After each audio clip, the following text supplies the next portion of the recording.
The Xbox 360. What a funny console. And the reason it was funny is that I remember before if I was a psychic, maybe I would have thought differently about this.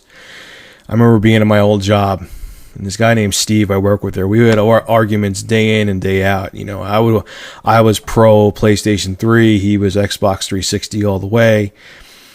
And the console dropped, and it did very well. It didn't do great, but it did pretty good.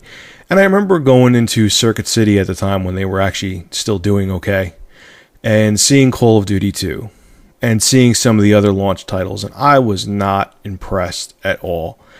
I really just was like, wow. I mean, the graphics did look somewhat better, but it wasn't that jaw-dropping, experience that, I expected from a next-generation console.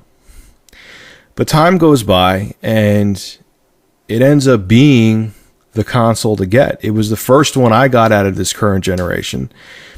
And let's go into the strong points of it. The online gaming experience is incredible. Yes, you pay for Xbox Live and the PlayStation Network is free, but you get what you pay for. You have this great sense of community. It's great to meet new people. It's easy to communicate with people. It's very streamlined and efficient. Downloading demos and games is quick and fast and simple. They really put their time and energy into the online gaming community, and Microsoft was smart. They realized that that's where gaming was going. You could even download 360 titles now and put them onto your hard drive. Games for the system. It has the most third-party exclusive. It has the most games in general. It has the Halo series.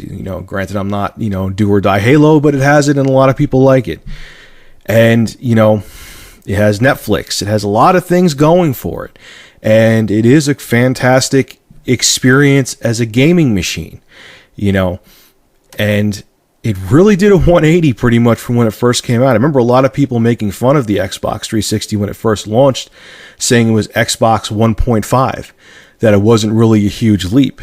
And now, now that the hardware has been utilized and programmers and developers wrap their mind around all the architecture, it's pretty much on the same level in terms of hardware and graphic output as the PS3.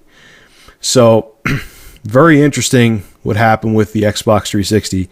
It even though it's not the best in sales, it is the best-selling next-gen console. And what I mean by that is, the Wii is in its own damn league. It has nothing to do with, yes, okay, it's made by a gaming company, but it's catering to a totally different audience, okay?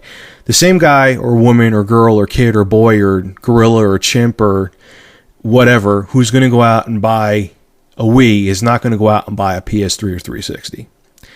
But anyway, let's get into the big glaring flaw of the 360 that all of you know about and know exactly what I'm going to say. The thing is built like absolute utter crap. That's it. That's its biggest flaw. It's built horribly. Has a 53% failure rate. Maybe it's 54, 52, whatever. It's above 50%. That means there's a higher than 50% chance. And if you go out and buy a 360 right now, that the thing is going to crash, burn, and fail. Microsoft, what were you thinking?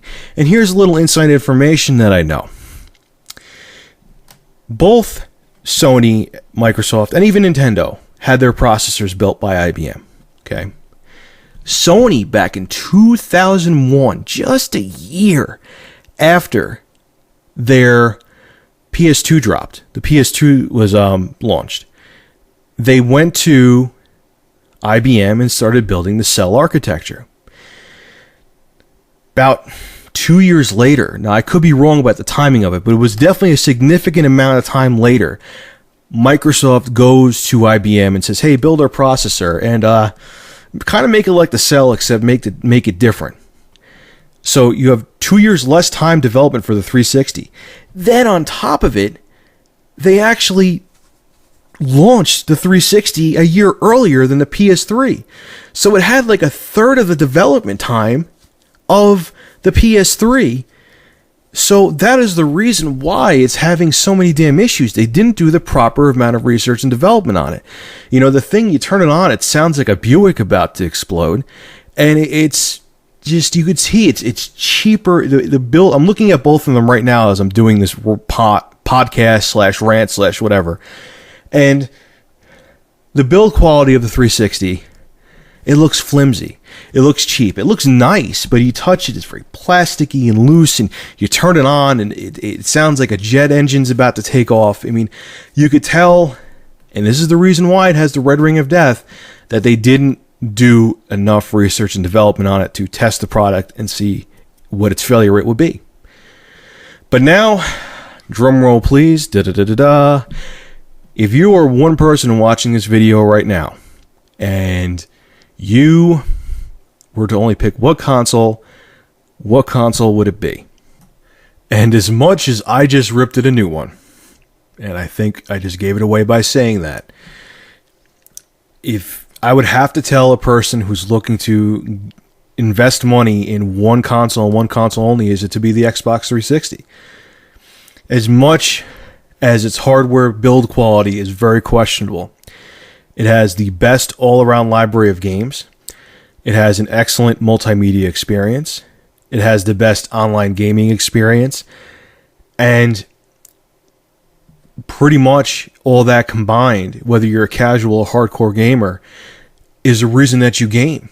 You know, if you want to go on Netflix and download a movie, you can do that. If you want to play an awesome game of, Call of Duty 4 or Call of Duty Modern Warfare 2, you could do that. If you want to, download the great library of Xbox Live Arcade games, they're there. Yes, the hardware itself is built poorly. We all know that. And I understand that, I love the PlayStation 3. I am so smitten that I have this damn big black beast sitting in front of me right now. I think it's a fantastic console. But I'm looking at it from a perspective of a buyer who doesn't have either of the three consoles, has none of them, and is just looking to have one because he or she is not looking to, go all out. Excuse me. It would have to be the Xbox 360. And, I'm not a fanboy. I love all the systems. I think they all have their strong points. I have 2 out of the 3 of them. But in terms of, someone just looking for the best all-around experience and only be able to drop money on one, has to be the 360. And I think even if you're a diehard PlayStation fan or a diehard Nintendo fan, for the adult gamer at least, the Xbox 360 is the way to go. You guys got to agree with me. Anyway, this is Rich of Review Tech USA. Hope you enjoyed this, Steve. I know it's a little bit different than what you expected, but I already did that video. And if you want to check that out, you can too. For more gaming and technology reviews and me rambling for 17 minutes straight like this, go to youtube.com/ReviewTechUSA. Thank you for watching.